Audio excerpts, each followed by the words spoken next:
Pascal Bride, quelle joie, quel plaisir, quel enchantement. Donc, toi aussi, bienvenue dans la salle de jeu de mes enfants. Et Bienvenue puisque la Richard. semaine dernière, tu avais beaucoup rigolé sur l'épisode avec Fanny, eh bien écoute, je Ouais, te c'était propose sympa. toi aussi de dire bonjour au petit crocodile du zoo de Mulhouse que j'avais Salut ramené. crocodile. Et je ne sais pas où il est, mais j'avais également ramené un perroquet. Un perroquet. Ah Eh oui, non, ben, mais dis là, donc. attends, mais j'ai des tonnes de peluches ici, donc, mais je sais plus où est le perroquet. En tout cas, Pascal, Ouais, j'ai une question pour toi. Parce vas-y. que tu es un cycliste chevronné, bah, on pourrait presque dire un néo-cycliste parce que ça fait finalement pas si longtemps que ça que tu en fais. Non, ouais, Et une par vingtaine contre, d'années. tu es premier violon à l'orchestre symphonique, donc premier soliste violon à l'orchestre symphonique de Mulhouse. Ouais, moi je te corrige un tout petit peu sur cette truc. Je suis pas violon, justement, je suis alto solo. Et il y a une Molto différence. bene, très bien. Il y a une différence fondamentale entre l'alto et le violon au niveau des instruments à cordes. Eh bien, écoute. Si Alors, tu... est-ce qu'un alto, est-ce que globalement ça ressemble à un violon? Alors oui, un alto, ça a la même forme qu'un violon. D'accord. Disons que c'est un instrument analogue dans la famille des cordes, mais si tu veux, son rôle dans l'orchestre et dans la musique est totalement différent. Et si je te dis ça, c'est que ça a sûrement à voir aussi avec ma façon de voir le vélo et tout ce qui tourne autour du vélo. Si tu veux, pour te schématiser rapidement, le violon est un instrument ultra virtuose et l'alto est un instrument qui est plus dans la connivence, dans la musique de chambre. C'est-à-dire c'est un instrument qui fait le lien entre les graves et les aigus. Tu vois, c'est un instrument qui a un répertoire de chambristes, de chanteurs, mais qui n'est pas dans la catégorie des virtuoses. On va dire ça comme ça. Et un instrument qui est plus grave au niveau de la tessiture. Voilà, c'était donc les gens ne font pas vraiment la différence quand ils regardent un quatuor à cordes ou un orchestre. Ils voient les violons parce qu'ils sont petits et ils voient les violoncelles et les contrebasses parce qu'ils sont super gros. Mais ils font pas la différence avec les altos qui sont un tout petit peu plus grands mais qui sont dans la masse. Voilà, voilà. C'est Et ça le la lien, différence. et le lien que tu Et fais le avec... lien avec le vélo, il est vachement, enfin, à mes yeux, il est important dans le sens que ma passion, enfin ce que j'aime dans le vélo justement, c'est le partage avec les autres. C'est-à-dire c'est être au milieu et puis mettre en relation les uns et les autres. Moi, c'est mon plaisir de ma passion vélo, contrairement à ce que peuvent penser beaucoup de mes collègues. C'est pas trop la compétition, c'est pas trop le bikepacking, c'est pas trop euh, toutes ces choses qu'on voit partout sur les réseaux. C'est le partage entre les émotions et les gens. C'est-à-dire que je suis un peu au milieu, comme dans un quatuor à cordes. Et mon plaisir, c'est que les gens s'accordent ensemble. Voilà, c'est ça mon truc. Et finalement, sur un vélo, je suis aussi comme ça. Et toute ma passion, que ça soit dans mes activités au comité d'un club, sur Internet, dans la création des organisations, enfin tout ce qui est lié à vélo, c'est toujours dans cette notion-là. Voilà. Et je sais pas si c'est bien clair dans ce que je raconte, mais Non, c'était pas c'est... terrible, mais bon, on va essayer de comprendre, écoute. Ouais. Non, je rigole. Bah, écoute, déjà, je suis satisfait, qu'une question comportant au minimum 4 erreurs de ma part, ait pu amener une réponse aussi complète. Je Donc t'avais dit que je parlais trop. Hein. non, non, tu parles pas trop, tu parles juste. Est-ce que tu arriverais à citer plus alors, pour être précis, combien de points communs arriverais-tu à citer entre, ta pratique musicale et Ouais. ta pratique cycliste? Est-ce Ben, combien je vais t'aiguiller un petit peu. Est-ce ouais. qu'un musicien répète ou s'entraîne? Est-ce qu'il fait ses gammes comme un cycliste ou est-ce qu'un cycliste devrait travailler un petit peu ses gammes comme le ferait un musicien? Est-ce que l'improvisation, c'est vraiment de l'improvisation ou est-ce qu'il y a du travail derrière pour pouvoir s'adapter à une situation, inattendue? Ouais. Tu vois ce genre de Alors, truc? ouais, d'accord. Alors, si tu veux, la grosse analogie qui me vient à l'idée, c'est l'entraînement, c'est la notion de travail. Dans mon métier, je sais pas comment t'expliquer ça. euh, On n'a pas d'horaire de travail, tu vois. Je passe ma vie à faire 50% de travail comme j'ai envie, c'est-à-dire je dois bosser, je dois mettre un travail personnel énorme et j'ai des répétitions qui sont fixées par des plannings mensuels ou Mmh. annuels. L'analogie avec le vélo, c'est exactement la même chose. Tu vas à une course ou à un défi physique sur le samedi, mais toute la semaine ou tout le mois, tu dois t'entraîner pour mettre en place ton corps, etc. Dans la musique, c'est exactement la même chose. C'est-à-dire que tu fais tes gammes pour garder tes mains en place, travailler ton oreille, ta justesse, etc. Exactement comme sur le vélo. C'est exactement le même concept au niveau du travail horaire, de la gestion de ta vie. Après, il n'y a pas du tout d'improvisation en musique classique que je pratique moi. Ouais. C'est-à-dire que, C'est ce que je t'avais mis dans un ouais, message. ouais, Je voulais en parler, mais je sais très bien que dans ton domaine, bah, on non, n'improvise pas tant que ça, hein. non. La notion d'improvisation, justement, n'a absolument aucune place. Euh, euh, ouais, ça c'est très clair. Et alors au vélo, je ne sais pas si l'improvisation elle a une place aussi.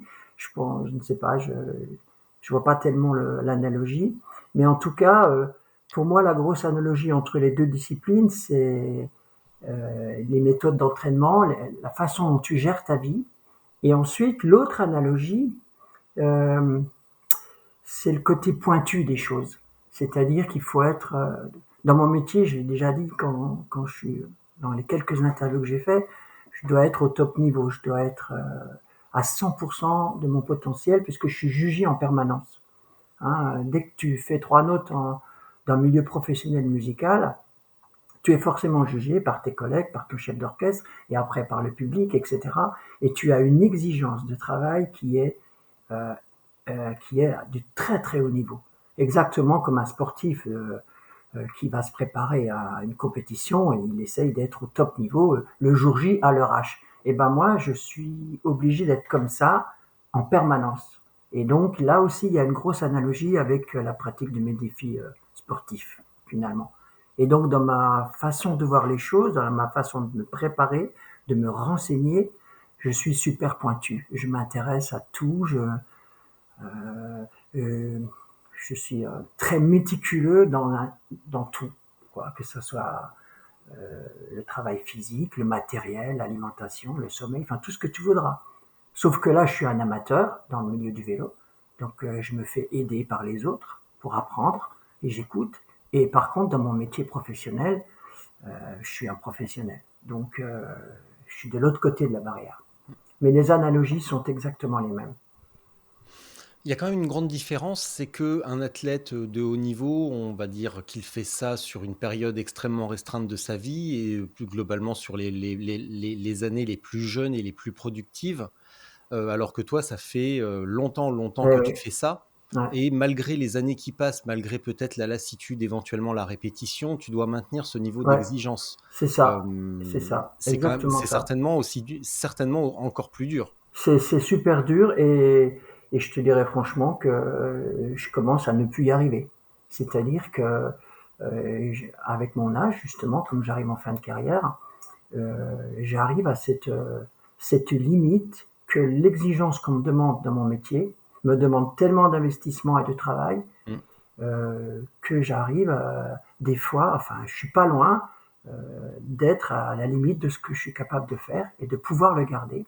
Et d'ailleurs, je partirai en retraite le lendemain matin du jour où j'estimerai que je suis plus capable De de, jouer à ce niveau. voilà, parce que c'est quelque chose qui est très difficile à concevoir et justement le fait que je pratique un peu de vélo comme ça pour mon plaisir me pose aussi beaucoup de soucis à ce niveau-là parce que physiquement, eh ben, j'ai du mal à concevoir les deux modèles, les deux À thèmes. concilier Ouais, les c'est deux ça. passions, ouais. Et ça, j'avais pas ces difficultés-là il y a quelques années, mais là, depuis que j'ai pris bah, de l'âge, hein, c'est clair, Mm. et ben, je suis moins opérationnel. Mon corps me demande est plus au top niveau, si tu veux, pour être, enfin, est de moins en moins au top niveau et me demande de plus en plus de travail. Et c'est incroyable. Demande aussi peut-être plus de repos. Alors, sûrement au niveau du vélo, oui. Mmh. D'ailleurs, en ce moment, j'ai un peu des soucis de santé inhabituels parce que justement, je suis un peu à 300%, quoi. Tu vois. Mais le repos sur mon instrument, c'est assez catastrophique parce que tu perds absolument tout, la souplesse, la virtuosité de tes mains, etc. Alors tu gagnes en expérience, voilà, comme dans tous les métiers. Mais il y a le mais. Et le défi est intéressant, justement. Est-ce que, souvent on voit on observe les musiciens, que l'on aime, on les observe jouer à une vitesse, extraordinaire et on a l'impression que c'est facile Ouais. et forcément à un moment donné on essaye et là on se rend compte qu'on est handicapé moteur et que ça se fait pas du tout comme il faut Ouais, c'est un truc de fou. et que c'est pas du tout, c'est vraiment pas si facile que ça. Est-ce que pour apprendre à jouer vite, il faut savoir jouer lentement? Sous-entendu, est-ce que pour aller vite sur un vélo, il faut apprendre à aller lentement? Oui, absolument, tu as tout à fait raison, c'est même la base. C'est exactement pareil que dans le sport.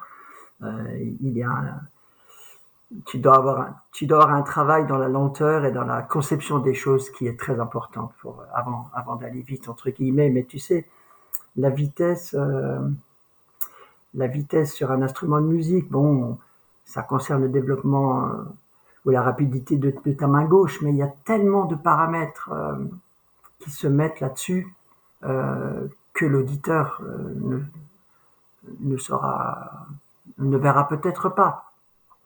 Mais il y a beaucoup d'autres paramètres qui se greffent. Et la vitesse n'est pas forcément le critère comment, le plus difficile à retrouver ou à gagner quand on travaille, quoi.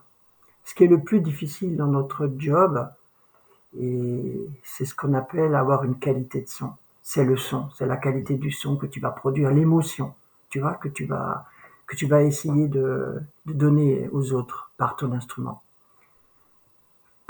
Je sais pas si je peux faire une analogie avec le vélo, mais je sais pas comment dire ça. C'est un peu comme quand tu regardes un cycliste qui est beau sur un vélo et un cycliste qui est performant sans être beau. Enfin, tu vois, c'est Mmh. cette notion qui est un petit peu difficile à expliquer par des mots, mais qui demande énormément de travail. C'est-à-dire que tu as beaucoup de, beaux, de bons cyclistes dans le milieu des professionnels, par exemple. Mmh. Mais il y en a combien qui sont Vraiment performants et beau. et beaux en plus que quand tu les regardes, c'est la magie. On en connaît, on en a connu dans le milieu des professionnels. Et puis, et dans l'inverse, il y en a qui sont tellement moches à regarder pédaler, mais qui sont peut-être aussi performants de temps en temps, j'en sais rien, je sais pas, voilà, tu vois, c'est compliqué à Bah, expliquer. c'est moins en tout cas en vélo, c'est moins, palpable Ouais, parce c'est qu'on va pas. quand même pouvoir avancer à une vitesse Ouais, puis et t'as et la notion de chrono, t'as la notion de chrono ouais, les compétitions. va être implacable. Ouais, Tu ouais, arrives à un certain chrono où tu y arrives pas. voilà, c'est En ça. musique, c'est plus difficile de quantifier ce qu'est, la Ouais, qualité sonore, la consistance du ouais. son, la L'interprétation, et puis comme tu dis, ouais, l'interprétation, la l'interprétation, justesse, ouais.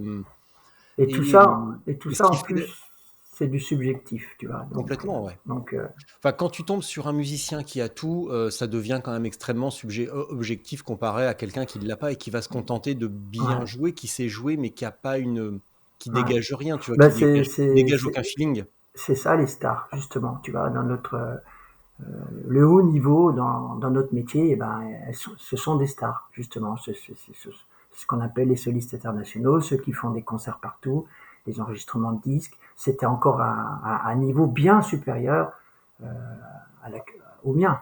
Tu vois, moi, je suis juste un musicien professionnel de base, on va dire ça comme ça, qui travaille dans un orchestre professionnel, mais je suis très très loin des stars, justement, tu vois, qui ont ce talent et cette prestance exceptionnelle que quand tu les regardes, quand tu les écoutes, ben t'en prends plein les yeux, quoi. Alors après, c'est toujours, voilà, c'est toujours une question de savoir où on se place, quoi. Dis-moi, parce que bon, là on parle de musique Ouais, classique, de musique de hein, chambre et tout, même si j'aime beaucoup, parce que j'ai grandi une partie là-dedans et même une partie de mes jeunes années ont été faits, à la maison de Nohant et mes parents travaillaient à la maison de Nohant chez Georges Sand, donc autant me dire que Chopin, j'en ai entendu, comme ça. des kilomètres et des kilomètres. Mon père était même allé faire une conférence à Varsovie, sur le lien entre musique populaire et musique savante. Donc moi Chopin, tu vois, j'en peux plus du tout, quoi. Le Mais bon, maître. c'est très beau quand même. Du coup, je suis très content aussi d'être plutôt, musique extrême et métal. Mais justement, j'aimerais te poser une question. Ouais, Tu organises la route du diable et ouais, la route du silence. ouais. Est-ce que derrière ce soliste ne se cacherait pas un petit métalleux un peu contrarié Je qui sais finalement pas. un petit sataniste, qui finit par se dire: «Tiens, je vais leur faire faire du vélo et je vais leur faire faire un truc dans l'antre du diable, l'antre du Ouais, silence». non, je crois Non, pas pas ça. du tout. Non, je crois Non. pas, sincèrement, c'est non, Bon, la réponse oui, tu m'aurais dit: heu, «Oui, oui, oui, carrément, ouais». non, Ça non, m'aurait un peu étonné. non, non, Mais non, une petite provocation de temps en ouais, temps, ça fait pas de mal. non, non, non, non, ces titres sont arrivés par hasard, mais correspondent quand même à une certaine réalité des parcours que je propose, hein, Mmh. quand même. Enfin, que j'essaie de proposer, parce que la route du silence cette année, pour l'instant, c'est un peu le flop, je trouve. Au niveau des inscriptions, ça avance pas vite. C'est fin août? C'est mi-août, ouais, mais Ouais, je suis quand même obligé, euh, pour ma gestion d'organisation, d'avoir une date limite au mois de mars, parce qu'en ouais. réalité, pour les commandes des balises et tout ça, mon prestataire, et ça c'est pas cool, mais j'ai pas le choix cette année. Il y a une telle demande. T'as vu cette année les épreuves, il y en a, ça pousse comme des champignons, et finalement, si tu veux proposer des prestations avec des suivis live, les sociétés qui font ça sont pas nombreuses sur le marché, et ça Mmh. commence à être la foire d'empoigne, pour trouver un prestataire qui veut bien te vendre des balises, et que c'est tout un concept qui va avec. Donc maintenant ils fixent des dates limites, et bon, après c'est à moi de prendre des risques financiers, ou pas, Ouais. si tu vois. Bon, on verra, mais pour l'instant, effectivement, ça marche pas super super fort. Enfin, ça marche, mais je m'attendais à un engouement un tout petit peu plus rapide, c'est vrai. Ouais, il y a Voilà. tellement d'épreuves, Il y a qu'en plus beaucoup d'épreuves, et puis ouais, peut-être je suis pas dans le bon concept non plus. J'ai voulu un petit peu innover, et peut-être ça correspond pas à ce que recherchent les cyclistes à l'heure actuelle. alors Bon, innover de nos jours, c'est une grosse prise de risque, hein, ouais, l'innovation. Faut coller dans les codes, dans les trucs qui fonctionnent déjà et ouais. puis, dans les trucs populaires, mais innover, c'est Ouais, se mais c'est un dire, peu aussi ma façon de fonctionner. ah J'aime mais il faut. bien, tu Je dis vois. ça de manière un peu provocante Ouais, mais en réalité, il faut parce que si on ouais, fait que proposer ce qui existe déjà, c'est complètement con. ouais.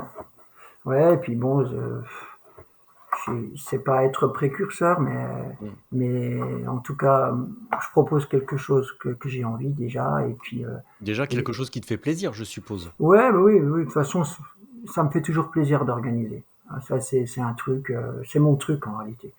J'ai dû rater quelque chose dans ma jeunesse à ce niveau-là, parce que c'est sûrement le plus grand plaisir que j'ai, d'organiser les choses pour les autres. La notion de partage, je t'en parlais tout à l'heure. Mmh. Je suis rentré dans un club au comité il y a une vingtaine d'années, ici, quand j'ai commencé le vélo, et c'est exactement pareil. C'est un plaisir de partage qui me plaît bien. Voilà. Parlons-en, comment tu t'es retrouvé sur un vélo? Si j'ai compris, c'est parti d'une grosse blague. Ouais, c'est ça. Ouais. Ben, c'est parti, ouais, exactement, d'une grosse blague, un pari foireux avec un de mes potes de l'orchestre. Ah, bon, à cette époque-là, j'étais aussi très très gros, on va dire ça comme ça, tu vois. J'avais dépassé le quintal, hein, enfin les 100 kilos. Je bossais énormément musicalement, je faisais pas du tout de sport, ou très peu. Et, et voilà, un pari fou d'un pote qui me dit: t'es pas foutu, t'es pas capable de monter au grand ballon cet après-midi à vélo, je te parie une caisse de champagne. Voilà, un truc de con, un truc de gamin, tu vois. Et puis je dis: allez, file-moi un vélo, j'ai pris des baskets, et c'est parti comme ça. Voilà. Et puis là, je me suis rendu compte que bah, c'était sympa, peut-être ça me ferait du bien à ma ligne corporelle et à mon esprit qui était un peu embrouillé à ce moment-là, un peu un changement de vie en même temps personnel. Et voilà, et je suis parti là-dedans. Et puis ça a été l'engrenage. régime, passion, rencontre avec plein de gens. Puis voilà. Je suis rentré dans un club, j'ai rencontré des cyclistes, j'ai rencontré des médecins, j'ai rencontré des, des passionnés d'études posturales, enfin plein de trucs, quoi. Et comme je voyage quand même beaucoup avec mon job, euh, la rencontre avec certaines personnes en France, et puis aussi un peu grâce au net, tu vois. Mmh. Parce qu'à cette époque-là, j'avais pas d'ordinateur, j'étais pas du tout Internet, c'était pas comme maintenant non plus, hein, il y a 20 ans. Mais quand même, j'étais un peu en retard sur cela.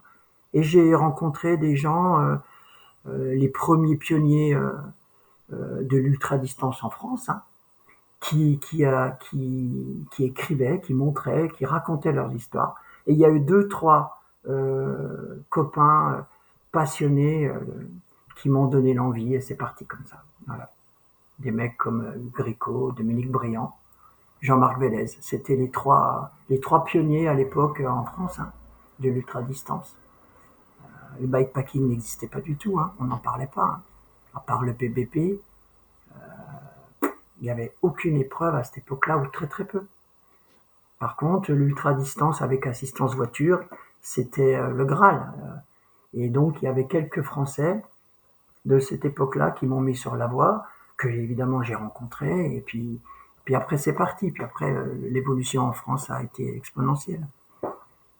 Donc ça, c'était il y a 20 ans. Ouais, il y a Et 20 et ans. si Ouais. je fais mes petites recherches, Enfin, 15 ans, on va dire. sur le net, Ouais, je découvre qu'à 50 ans, tu as tenté, d'améliorer le record de tour du monde de distance sur 24 heures. ouais. J'ai essayé, mais j'ai échoué. Ah, c'est pas grave ça. L'échec, ça aurait Ouais, été de ne pas essayer. ouais. Hem, qu'est-ce qui s'est passé sur ces 10 premières années pour que tu passes d'un musicien de 100 kilos à un compétiteur, à Et vélo? ben, ce qui s'est passé, c'est que, je sais pas, je pense qu'il y a deux raisons. Il y a une raison professionnelle. À cette époque-là, en plus de mon métier d'alto solo à l'orchestre, j'avais une pratique de chambriste, de quatuor à cordes, en dehors de mon métier, qui était Ouais, très prenante. Je travaillais avec trois autres musiciens basés dans les orchestres à Paris, à Lyon, et on faisait ce qu'on appelle des quatuors à cordes à très haut niveau. Et je travaillais beaucoup, trop, beaucoup trop. Et je voyageais beaucoup. Et à ce moment-là, il s'est passé un truc classique. Hein, j'ai un peu pété les plombs physiquement parlant. Ma vie aussi personnelle a changé. J'ai divorcé. Enfin voilà, tu vois, il y a un truc comme ça. Et j'ai eu comme un vide dans ma vie. Même si ma vie professionnelle à l'orchestre était riche, je suis quand même quelqu'un qui a une demande, qui a un besoin d'activités importantes, de découvrir les choses. Et le hasard a voulu que bah, je me mette dans le milieu du vélo. Donc le vélo, pour moi, ça m'a apporté une deuxième vie, entre guillemets. Et en plus, ça m'a permis de remettre un peu ma santé en route, tu vois, parce que je partais un petit peu dans une hygiène de vie qui était à risque. Et comme je suis, comme tu l'as dit, un compétiteur, et ben, je suis parti là-dedans. Donc, le vélo, ça a été très classique. J'ai commencé par les cyclosportives, le truc classique. J'ai vu que j'avais quelques qualités physiologiques un peu au-dessus de la moyenne, entre guillemets, malgré que j'étais très vieux pour commencer, puisque j'ai commencé le vélo très tard. Et, et après, c'est la rencontre avec d'autres cyclistes ultra-distance de France qui m'ont mis le doigt sur l'envie de tenter des défis 24 heures, par exemple. Et d'ailleurs, je peux te dire que malgré que j'ai 64 ans là depuis quelques jours, que je vais m'attaquer aussi au record de l'heure, tu vois, dans quelques années, parce que là aussi, il y a des trucs qui me font envie. Donc ça, c'est mon côté chiffre, on va dire, compétition, comme on a tous hein, dans le milieu du vélo. Mais voilà, donc je suis parti. J'ai tenté ce défi du 24 heures, mais là, j'étais tellement néophyte sur tout le matériel, le parcours. T'imagines que j'ai fait un défi de 24 heures sur route au milieu d'une forêt en plein mois de novembre avec des virages à 90 degrés, enfin un truc de fou. Donc je me suis planté à tous les niveaux, mais ça m'a permis quand même de... Ouais, c'est l'aventure, quoi. Voilà, ça a été une aventure intéressante, qui ont été repris depuis longtemps enfin ces dernières années par des grands champions comme Ralph Divescourt ou Christophe Strasser, qui approchent les 1000 km sur 24 heures, par exemple, qui les a même battus, parce que Mmh. Christophe, il les a fait sur circuit. Ça te donne une idée du niveau de ces gars-là, quoi. 255 watts pendant 24 heures, tu vois un peu le truc. Et 1000 km. C'est un truc de fou, quoi. Bon, ça, c'est mon plaisir personnel, quoi. Des fois, de m'attaquer à des trucs un peu extrêmes, et puis voilà. Pourquoi le record de l'heure alors? Et ben le Là, record de on est quand l'heure, même aux antipodes d'une pratique ultra. ouais, mais c'est parce que bah, c'est quelque chose qui me passionne. En réalité, j'adore l'effort solitaire. Et à contrario, je déteste presque, surtout vu l'évolution ces dernières années, je déteste les compétitions de groupe. Mais ça, au départ, c'était pas vrai. C'est-à-dire il y a 10-15 ans, j'adorais aller au départ d'une cyclosportive, tu vois. Mais ça a évolué dans un sens qui me plaît pas du tout. Mmh. Et maintenant, j'y vais plus parce que j'ai pas de plaisir, parce qu'il n'y a pas de partage. C'est la course à l'état pur. Euh, la mentalité que j'ai trouvée ces dernières années sur les cyclosportives m'ont vachement déçu. Les mecs sont capables de te foutre en l'air dans un virage pour gagner 3 secondes et une demi-place à l'arrivée. Il n'y a pas beaucoup, il y a plus d'échanges. C'est l'individualisme, comment, dans le mauvais sens du terme. Mmh. Et j'ai quitté le monde des cyclosportives pour ça. Et je suis rentré dans la longue distance aussi pour ça. Parce que là, j'ai retrouvé des échanges, retrouvé la convivialité, le respect entre les cyclistes, qu'ils soient premiers, derniers, vieux, jeunes, bon, enfin tu vois. Et le plaisir de l'effort solitaire, le contre-la-montre, c'est un truc qui me plaît. C'est un truc que je ressens en moi. Faire un effort à bloc pendant 60 minutes ou 30 ou plus, pour moi, c'est un plaisir. C'est un truc, voilà. Et finalement, je retrouve un peu ce plaisir dans mes courses bikepacking ou en ultra distance avec voiture comme je faisais avant, où l'effort, où la gestion de ton effort n'est propre qu'à toi-même. C'est-à-dire tu dépends de rien d'autre et ça c'est un truc que je manie assez bien et, et qui est aussi en analogie avec mon job. C'est-à-dire que tu es tout seul, quoi. Tu es tout seul à te produire, à faire ton effort, à faire ton concert. Tu es tout seul dans ta bulle et, et autour de toi, tu as des milliers de personnes qui t'écoutent ou qui te voient sur le net, ou par le net, ou par les réseaux. Et ça, c'est un truc que j'adore. Tu vois, je sais pas comment expliquer ça. C'est une espèce d'effort individuel où tu crois que tu es tout seul et en réalité tu l'es pas. Tu as une espèce de communion avec les autres et je crois que c'est ça que j'aime finalement dans tout ce que je pratique. Voilà. Je sais pas. Bah si. Il Ouais. t'a fallu combien de temps pour, maîtriser cette notion de bulle, au début? Tu avais le trac un petit peu, tu Ah disais: oui, «Putain, oui, je on me l'avais. regarde et tout», mais aujourd'hui, Ouais. tu en as plus rien à faire? Ah, c'est pas vrai. J'ai toujours le trac. En tout cas, en musique, je l'ai toujours. En vélo, je l'ai plus du tout. Tu te souviens tu la connais c'est la fameuse citation de Sarah Bernard? Vas-y, non, je crois pas. Une jeune actrice lui disait, «Moi, j'ai jamais le trac» et elle lui dit: «Vous inquiétez pas, ça vient avec le talent». Bah, dis donc. Ouais, bah, c'est super. Ouais. Non, dans mon métier professionnel, j'ai appris à le gérer, tu Mmh. vois. J'ai appris à le gérer. Mais tu l'as toujours. Tu l'as toujours. Euh, du- c'est impossible que tu ne l'aies pas. Je dirais même que il vaut mieux l'avoir, un petit peu. Alors évidemment, si c'est exagéré que tu n'arrives plus à le gérer, là c'est dangereux puisque tu as des incidences sur ton jeu et sur ton concert. Mmh. Mais il faut l'avoir un petit peu, cette notion d'adrénaline. C'est un truc assez mystérieux qui te met dans un état un petit peu second, entre guillemets, mais qui te donne une concentration extrême. Et à partir du moment où tu sais la gérer, et que tu as tout fait en préparation en amont pour te préparer pour ça, tu peux la partager avec le public. Et je crois que là, c'est là où tu as le plus de chances d'exprimer tes émotions de la meilleure façon. Alors sur le vélo, mes premières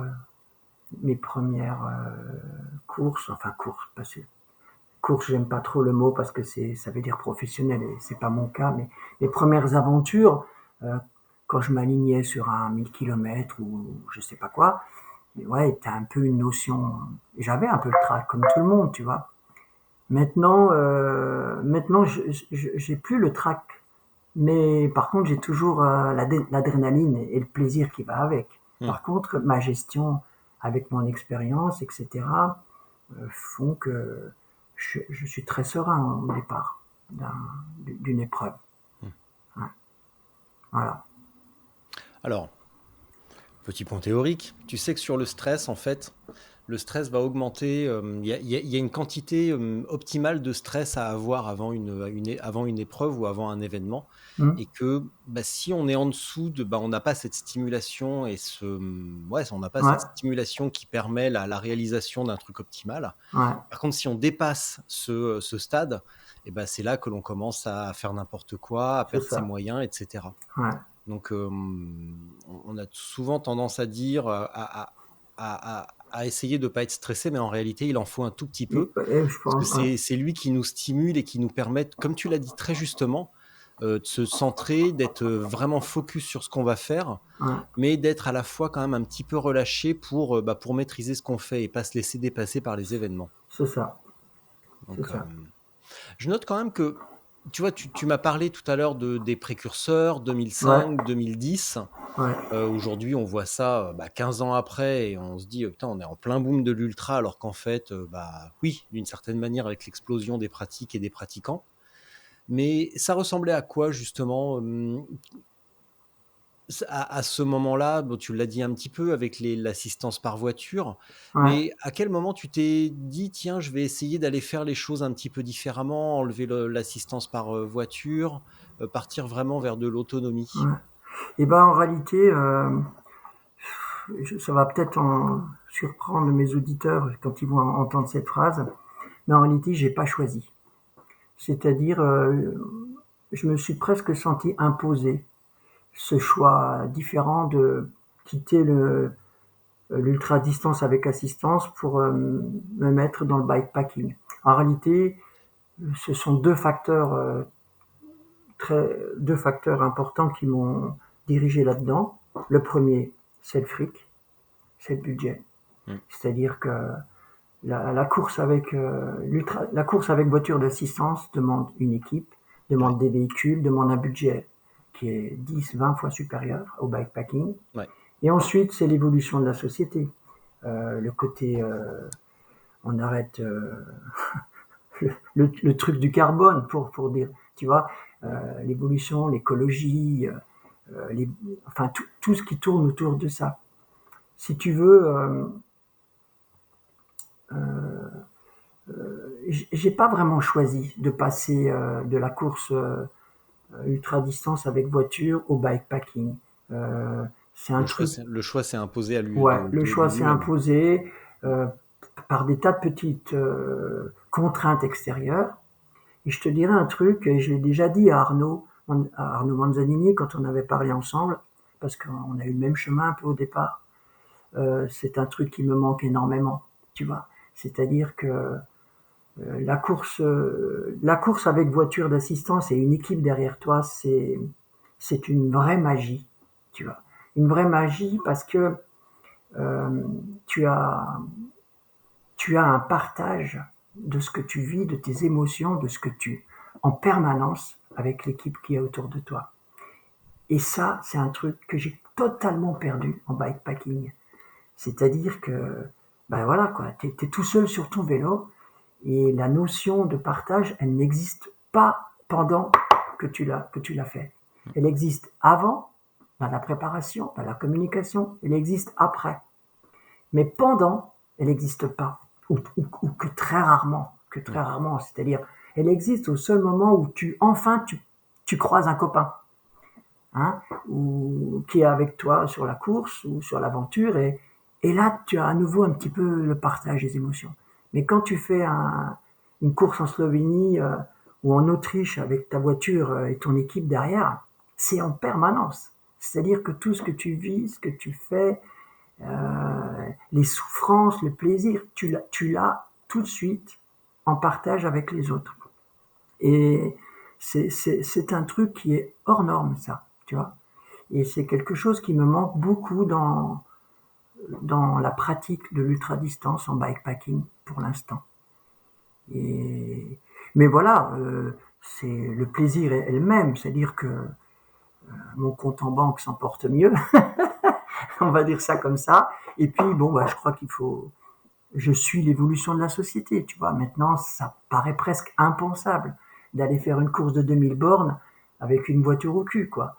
Il en reste quelques-unes, hein, l'Arabe aux États-Unis, la traversée de la Sibérie.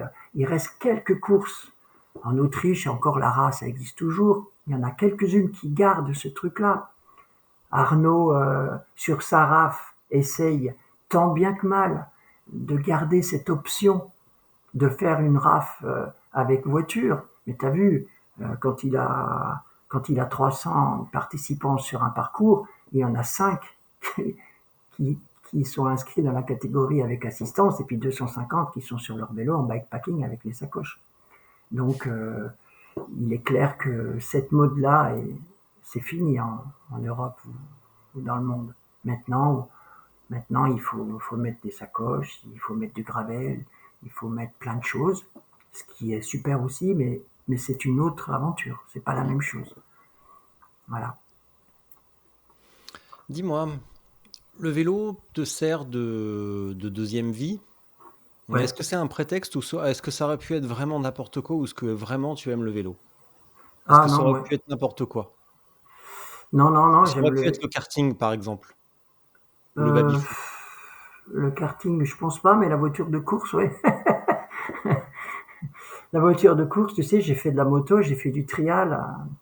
Je suis quand même quelqu'un qui a toujours aimé les sports de vitesse, un peu la glisse, tout ça, tu vois. Quand j'étais gamin, mes premières gamelles, elles étaient à vélo, hein, quand j'avais 5 6 ans. Ouais, j'aime le vélo. Je pense que j'aime le vélo, peut-être pour des raisons différentes, je sais pas maintenant, puisque j'ai commencé tard, mais par contre, j'ai toujours aimé la notion un peu d'extrême, dans une certaine limite, tu vois.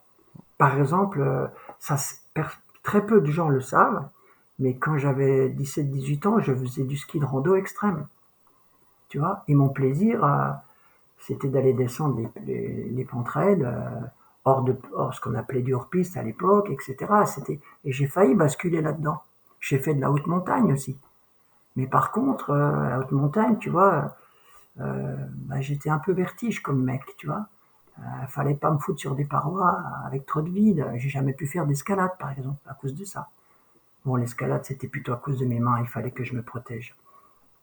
Mais j'ai quand même toujours aimé un peu ces trucs qui donnent de l'adrénaline, quoi. Et quand j'ai eu mes premiers salaires, bah, j'ai acheté des voitures de sport, hein, tu vois.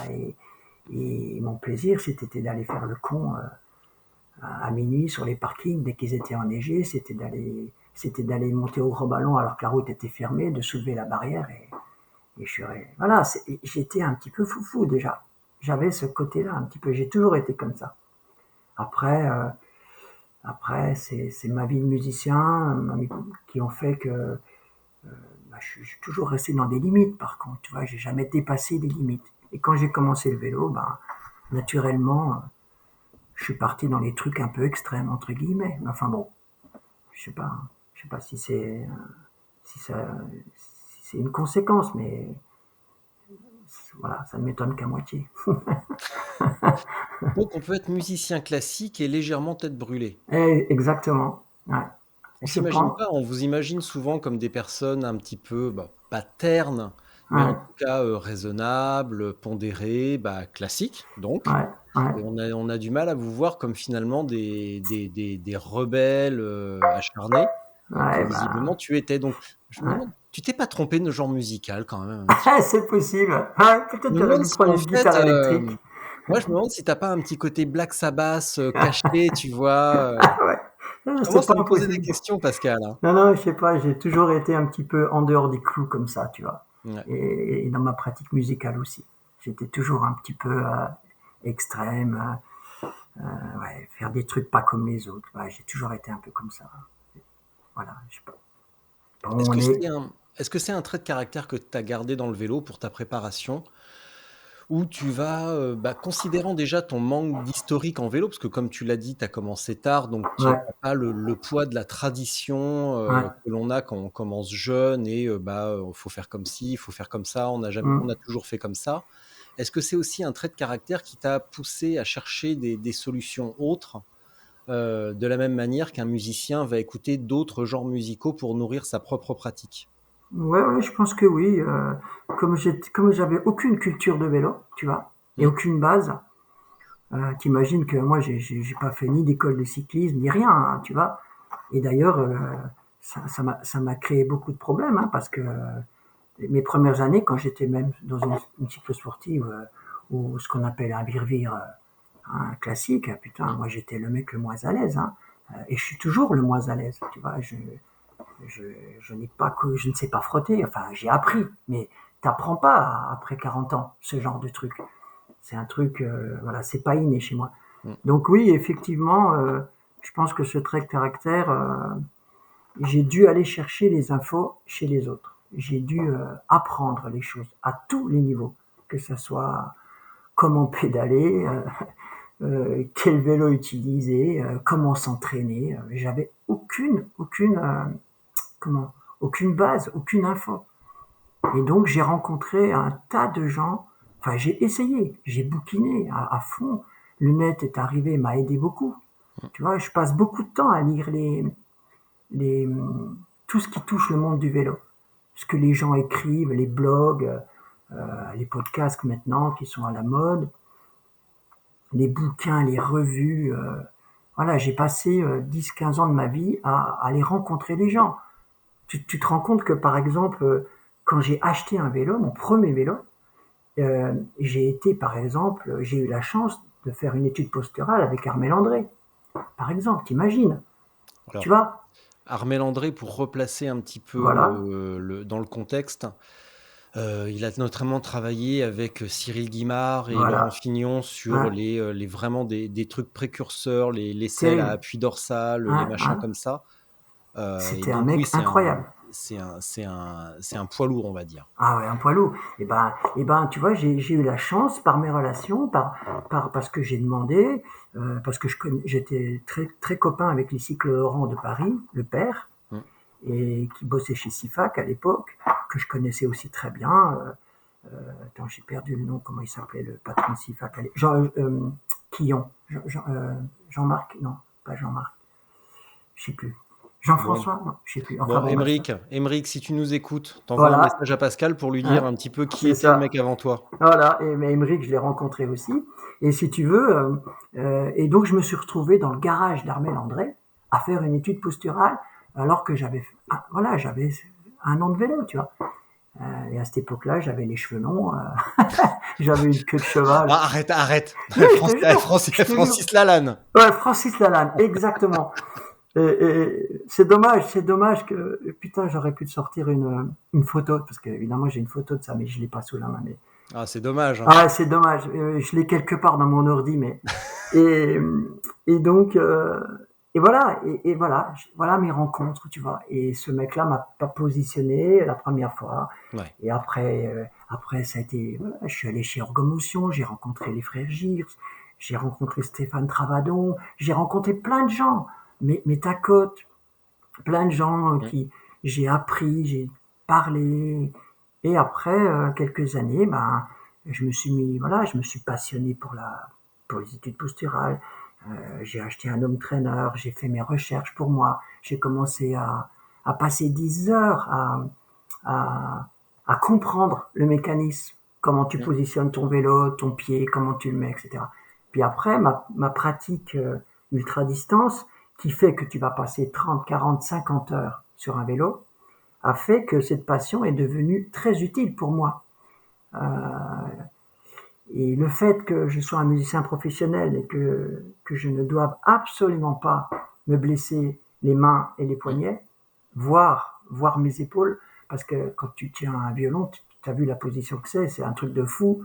Tu as le bras complètement euh, plié, enfin c'est tout sauf naturel. Mmh. Donc si tu veux, pour ne pas trop me blesser dans ma pratique vélo, j'ai passé des heures à me peaufiner personnellement, à comprendre pourquoi les gens se blessaient, pourquoi tu te blesses au cul, pourquoi ci, pourquoi ça. Et finalement, je m'en suis servi pour moi-même d'abord, puis après un peu pour les autres, en partageant mes idées et mes recherches. Est-ce qu'on se blesse, en alto? Ah oui, absolument. Ouais. Les blessures, Ça vient de quoi? alors c'est la première blessure, les deux premières blessures très courantes dans notre métier, ce sont dans les tendinites et puis le problème des métacarpiens. C'est-à-dire, Ouais. comme tu fais des gestes répétitifs des millions de fois, et toujours dans le même sens, toujours aux mêmes endroits, avec énormément de force, Mmh. tu as donc tous les tendons du poignet qui morflent à mort, en particulier avec ce qu'on appelle le vibrato. Tu sais ce que c'est, Richard, le vibrato d'une main gauche sur un Oui. violon, tu sais le geste. Et donc après, tu as tous les systèmes tendineux des doigts qui évidemment sont mis en tension et en, comment on appelle ça, je sais pas comment, merde, je trouve pas le mot. Euh, enfin, tout est exagéré dans les muscles des mains, les articulations. Et donc, au bout de 10, 15, 20 ans de pratique, même des fois avant, ça a des pathologies dramatiques, dont les Mmh. tendinites et puis les inflammations des métacarpiens. Euh, et pour certains musiciens, en particulier les musiciens avant, les oboïstes, les flûtistes, tout ça, des problèmes de dos. Beaucoup de problèmes de dos. Mmh.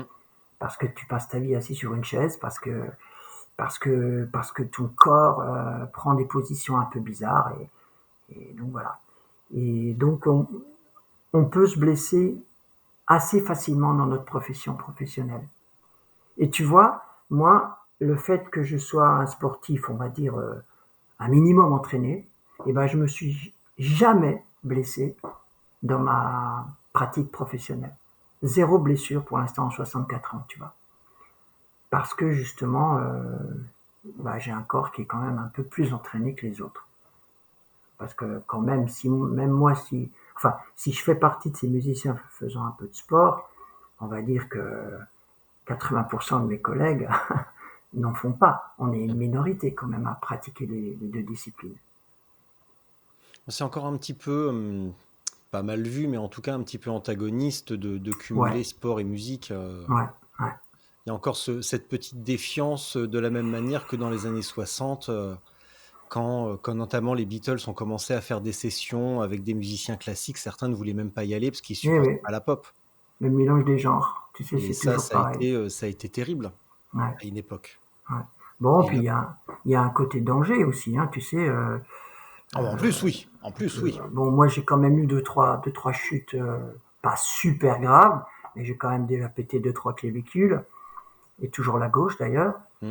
Une petite, j'ai eu deux, trois fractures. C'est à chaque fois, c'est un ou deux mois d'indisponibilité pour ton instrument, et je te dis pas le boulot qu'il faut faire La reprise, derrière ouais. pour Ouais. reprendre. Donc, mon employeur, par exemple, je peux te dire que il me voit pas toujours d'un bon œil quand il sait que je vais partir pour un truc.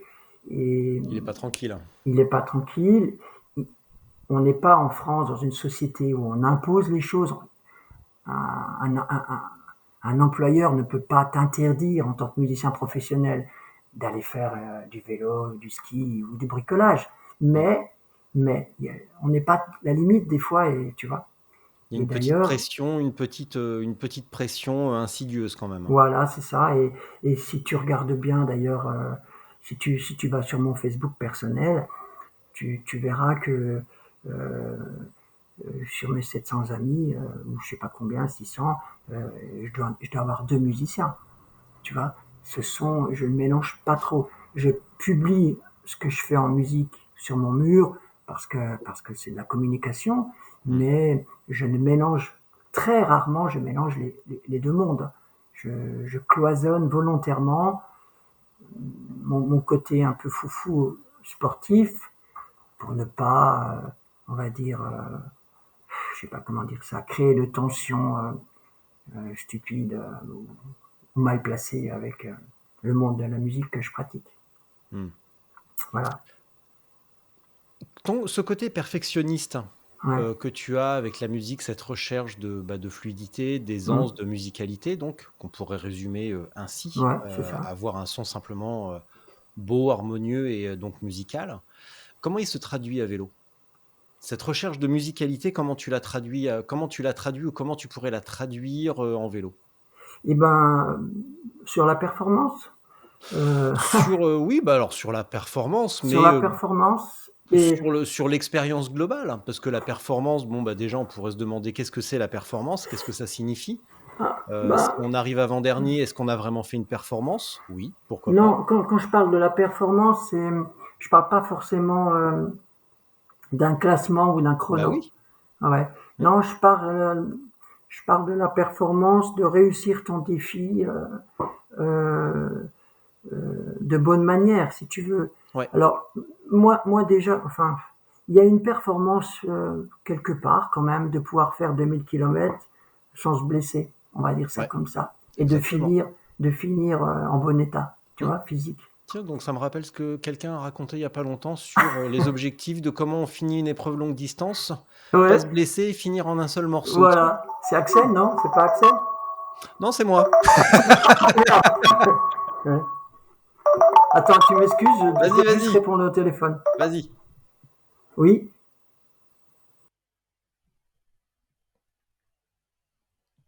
Oui, donc je comble un petit peu pendant que Pascal est au téléphone, parce que bien entendu, on va pas s'incruster dans sa conversation. J'espère que vous passez un agréable moment. Voilà, et bienvenue de retour sur Radio Spotzel.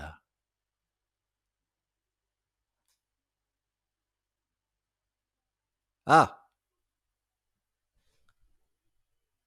ton micro! Sur l'ordinateur, Pascal. Tu vois, il y a Richard Bridou. Le micro est coupé. Est-ce que tu peux Ah le merde, réactiver? voilà, c'est bon. Voilà. Ah putain. Voilà, vous êtes de retour sur Radio Spotzel. La température extérieure est de 4 degrés. Excellent. Du coup, ça m'a coupé le fil de la conversation. Euh, Donc, la recherche de musicalité et la performance. Donc, terminer une épreuve en bon état ouais, c'est ça. sans s'être explosé la gueule. C'est ça. Il On y a peut le quand dire. même c'est quand même une sacrée performance de finir un 2000 km sans être totalement détruit, Mm. sans blessure déjà. Et puis après, effectivement, l'aspect chrono en est une autre. Donc, il y a une espèce de performance dans la préparation, tu vois. Et, et là, il y a quand même un peu d'analogie avec la musique au quotidien, dans Mm. comment tu te prépares, dans ce que tu fais, dans comment tu te positionnes sur un vélo, etc., comment tu pédales, enfin plein de trucs, quoi. Et c'est intéressant comme défi personnel. Et donc, j'ai oublié la première question que tu m'as posée. Euh, je sais pas, non, j'ai oublié. Euh, Tu me demandais quoi déjà? bah, je sais plus.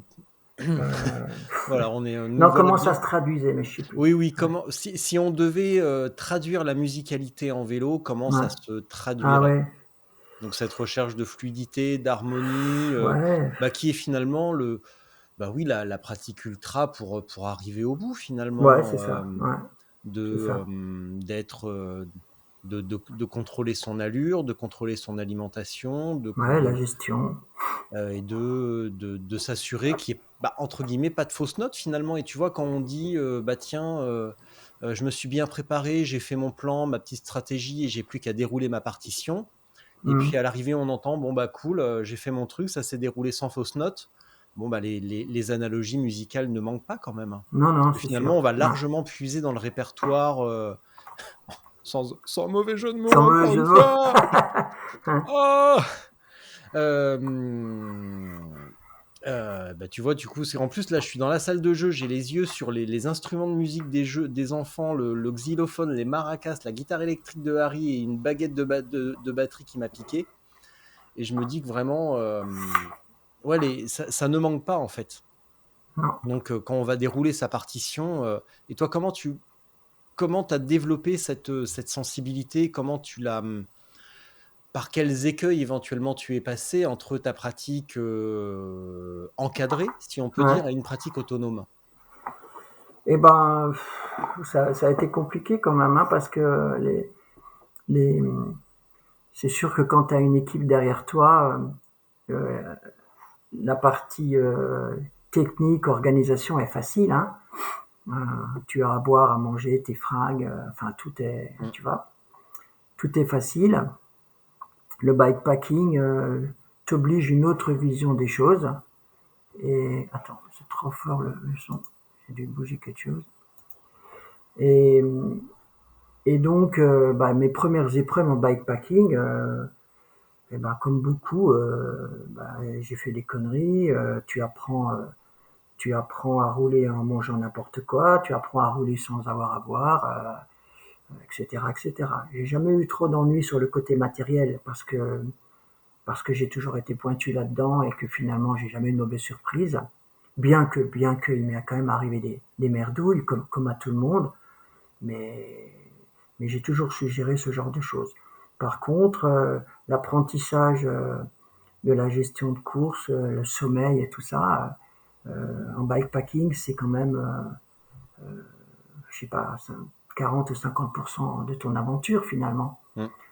Et donc tu découvres quoi. Donc comme tout le monde, bah, les premières épreuves, tu pars un peu dans tous les sens et puis après au fur et à mesure tu apprends à te connaître, à savoir ce qui fonctionne. Et puis aussi tu pédales dans une autre dynamique, tu vois. Mm. Tu es plus dans une aventure générale, humaine, nature, matérielle, etc. La rencontre avec les gens, c'est vraiment différent que, que la pratique de l'ultra-distance avec une équipe où là tu es à 100% basé sur le chrono, le rendement, l'efficacité, etc., etc. C'est pas du tout la même chose. Alors après, bikepacking ne veut pas dire non plus non-performance, puisque la plupart des gens, et d'ailleurs ça se voit dans les articles sur Facebook, dans les publications finalement, Mm. beaucoup de cyclistes publient essentiellement leurs infos sur la performance et non pas sur le reste. Mais le reste, c'est 80% de ta performance. C'est-à-dire que tu deviens performant en bikepacking quand tu es performant dans ta préparation, dans ton alimentation, dans la gestion de ton sommeil, dans la gestion de tes efforts, dans comment tu es assis sur ton vélo. Parce que la blessure, c'est quand même la première cause de DNF d'un cycliste sur une course de 1000 km. Mm. Et donc, des fois, c'est un peu le monde à l'envers, quoi, finalement. Mais chacun doit faire ses expériences et comprendre comment ça fonctionne. Ouais. Toi, tu es pointu sur le matériel, ça se traduit comment? Et avant qu'on passe par cette étape, Ouais, est-ce que tu vois une différence de positionnement entre ton bike fitting ou ton étude posturale à la Armel André ouais, et comment tu roules aujourd'hui, une ouais, évolution de la posture? ouais, absolument. Bon, déjà ma pratique a évolué. Ouais. C'est-à-dire quand j'étais chez Armel André, j'avais 0 km au compteur et aucune expérience. Donc mon Mm. corps n'était pas façonné, euh, ni au niveau de la musculature, ni au niveau de plein de choses. Et surtout, comme tu as zéro expérience, tu pars de rien. Donc, donc moi au début, entre le début d'Armel Landré et de comment je suis maintenant, l'évolution a été dans tous les sens, si tu veux. C'est-à-dire que je suis parti d'une bonne base, puisque j'étais positionné par un professionnel. Ouais. Donc déjà, tu fais pas de conneries quand même, enfin pas de grosses conneries. Et après, moi, je me suis amusé à déplacer tous mes points, tous mes repères. Et j'ai eu ce chemin de volontairement aller dans un sens ou dans un autre, en sachant exactement pourquoi, et de voir le résultat sur ma pratique. C'est-à-dire que je fais partie de ces cyclistes qui ont testé des positions totalement différentes sur un vélo, que ce soit sur le recul de selle, les hauteurs de selle, le positionnement des épaules, avec prolongateur, sans prolongateur, enfin tout ce que tu veux, tu vois. Euh, chaque chaque point important sur un vélo, c'est-à-dire les 3 points d'appui principaux, la selle, le cintre et les pédales, euh, sur ces 3 sphères, j'ai testé des choses différentes. Mm. Et je suis parti avec mon vélo faire 500 bornes. Et j'en ai tiré des conséquences. Et après, au cours des années, j'ai j'ai tiré des analyses de ça, parce que parfois je me suis blessé gravement par mes conneries, et parfois je me suis pas blessé, mais la performance était mauvaise, Ouais. etc. Et j'ai réussi à construire, si tu veux, un compromis euh, qui font que maintenant, 15 ou 20 ans après, je suis assez, je suis pas sûr de moi, mais parce qu'on n'est jamais sûr, mais j'ai quand même une idée assez précise du compromis entre une position efficace, confortable pour ce genre de pratique. Mm. Et après, j'ai dépensé beaucoup de fric à tester du matos, tu vois. J'ai eu la chance aussi, grâce à mes relations, de pouvoir essayer beaucoup de vélos différents. Mm. Ça, c'est grâce à mon relationnel et aux amis qui sont autour de moi, qui ont des magasins de vélos, cyclistes, etc., des copains qui m'ont prêté leur vélo. Et je suis toujours à la recherche et à tester des matériaux différents, des selles différents, des cintres différents, etc. Maintenant, un peu plus pour le plaisir que pour un vrai rendement personnel, mais voilà, ça a été un chemin que moi j'ai fait personnellement depuis 15 ans, tu vois. Et, et, et quand on me pose une question, et d'ailleurs je suis énormément sollicité, tu peux pas imaginer le nombre de SMS, d'emails, de téléphones que je reçois tous les jours de partout, du monde cycliste, qui me disent tiens Pascal, tu penses à quoi? T'as essayé ça? Tu fais quoi? Tu vois ça. Des fois, ça devient c'est usant pour moi parce que comme j'adore, enfin je réponds toujours, j'ai toujours un petit moment, une petite minute pour partager ça avec les autres. Mais les copains qui me connaissent savent que j'ai pris le temps et l'argent pour pouvoir dire les choses.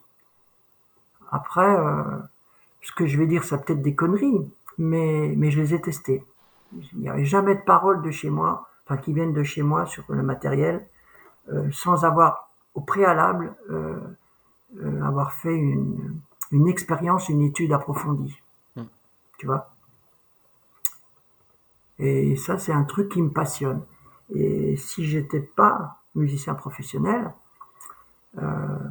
j'adorerais continuer mes recherches sur ce plan-là. C'est un truc qui me passionne énormément. Hier, j'ai eu pas une révélation, mais un petit peu quand même. C'est que depuis longtemps, depuis quelques années maintenant, j'avais ressenti la différence quand on change la taille de grand plateau. Et je me suis beaucoup interrogé là-dessus, pourquoi un gros plateau est plus agréable à emmener qu'un plateau de taille plus modeste, même si Ouais. on utilise les pignons plus petits. Et en fait, j'ai découvert hier Une autre analogie incroyable avec la musique, c'est les frictions mécaniques. Mhm. Et je me suis souvenu que, par exemple, Buddy Rich, eh ben, il jouait avec des semelles en cuir. Il avait mis des semelles en cuir sous ses chaussures pour pouvoir glisser aisément sur ses pédales de batterie, Mhm. pour justement avoir zéro friction. Et en fait, j'ai découvert hier, après pas mal de recherches, que c'est un gros problème et que ça explique justement pourquoi par exemple les monoplateaux sont plus difficiles. Un monoplateau petit va être plus difficile, moins agréable à Mhm. emmener Ouais. qu'un gros plateau, tu vois? Alors, ouais. Alors Parce qu'il y a là, moins de friction, c'est justement. ça. Alors, là, on va parler d'un chapitre technique qui, Ça y tu est, vois, lancer la bête. Ah là ouais, là, c'est la bête. ça y Alors, est. c'est très facile à comprendre dans un sens. Euh, et alors, je sais pas par où commencer. Je vais répondre tout de suite à ton interrogation. C'est effectivement beaucoup plus facile en sensation et je dirais même presque en performance Mm. d'emmener un, un 54, je dis au pif hein, parce que j'ai pas ma machine à calculer sous les yeux. C'est plus facile d'emmener un 54 24 par exemple, ou un 22 on va dire, Ouais. qu'un 48 16 par exemple. Pourquoi? À développement égal, hein, là je dis au pif, à développement égal, le 54-24 va te, va emmener ta puissance de jambe avec au moins 10 maillons de chaîne en plus. C'est-à-dire que gros devant, gros derrière, on dit. Tu transmets ta puissance avec un nombre de maillons sur ta chaîne beaucoup bien supérieur à un 48-16. Et donc, ce qu'on appelle la notion de couple hein, en mécanique fait que ta sensation est bien meilleure. Ta puissance est mieux transmise. Tu as plus de couple, ce qu'on appelle en mécanique, pour traduire ta puissance. Et en réalité, le principe du monoplateau, du compact, pour moi, est pas bon. C'est-à-dire que mécaniquement, c'est un contresens. Mm. Ça a un aspect commercial sûrement intéressant, mais mécaniquement, c'est pas bon du tout. C'est-à-dire, plus tu réduis ton plateau devant, moins tu as de maillons de chaîne qui transmettent ta puissance. Donc, Et plus la chaîne est en plus courbée, en donc il y a plus, plus de oui, friction. et donc, ça a pas, enfin, c'est un peu un contresens par rapport à une recherche de performance et de sensations Ouais. meilleures pour le cycliste. Et d'ailleurs, euh, je fais une toute petite parenthèse sur ça. Je ne sais pas si tu as entendu parler de François Quérotret, les vélos FKC. Peut-être ça te dit quelque chose. C'est un mec qui est basé à Euh, Sifour, qui faisait des cadres en acier, qui en fait toujours, mais qui est un peu ouais. sorti du système, et qui était très précurseur par rapport à la technique du vélo, et qui faisait ces cadres de vélo asymétriques avec des haubans décalés Ouais. pour pouvoir garder une ligne de chaîne, on va dire la plus parallèle possible, Ouais. et avec des routes 650. Et on utilisait, à l'époque, moi par exemple, j'avais un 54-42 devant, t'imagines, et, et derrière une cassette avec comment, des gros pignons et des routes 650. Ce qui fait qu'on pouvait développer le concept maximum d'avoir un maximum de maillons, le plus de maillons possible en prise sur les deux plateaux avec des routes 650. Mm. Et son cadre avait été conçu asymétriquement. Enfin bon, il y avait tout un truc. Il avait même conçu des roues symétriques, c'est-à-dire que les rayons à droite et à gauche étaient symétriques pour, euh, pour aller dans sa quête de performance. Et la notion de couple pour lui était très importante. Et je peux te dire, parce que moi j'ai roulé sur ces vélos-là pendant quelques années, que je n'ai jamais retrouvé à l'heure actuelle, hein, sur les vélos, les hauts de gamme actuels, je n'ai jamais retrouvé cette sensation de facilité de transmission de puissance dans ton effort. Et si les professionnels actuels, quand ils s'alignent à un contre-la-montre, montent des 56, des 58 devant, c'est pas un hasard.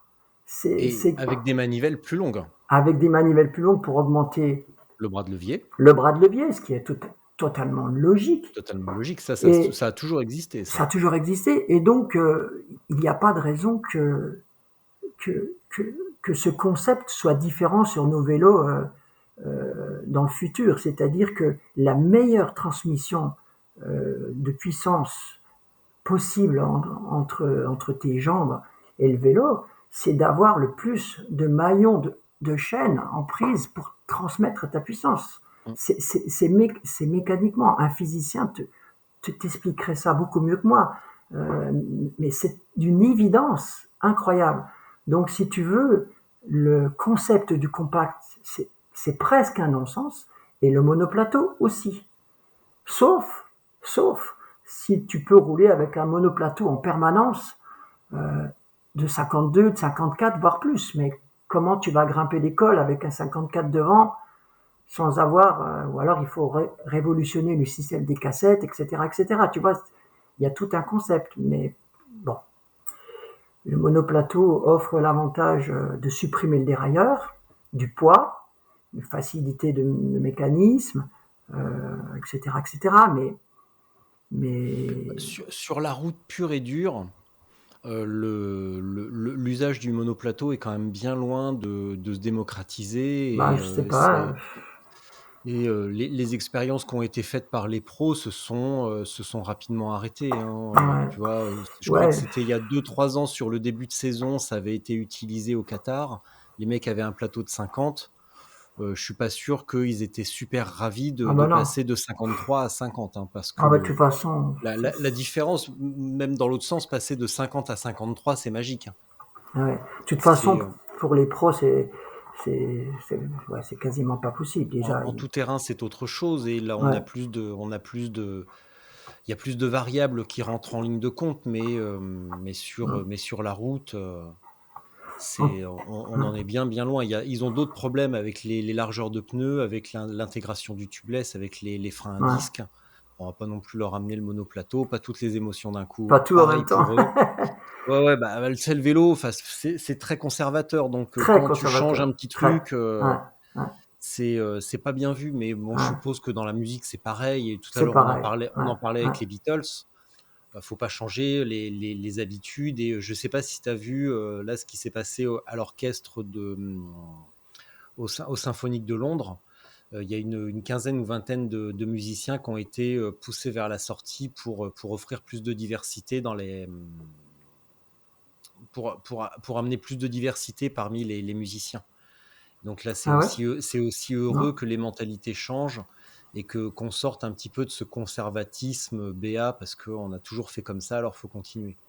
Faut quand Ouais, bon, même. ça c'est un phénomène qui est dans toute la société, hein, tu sais.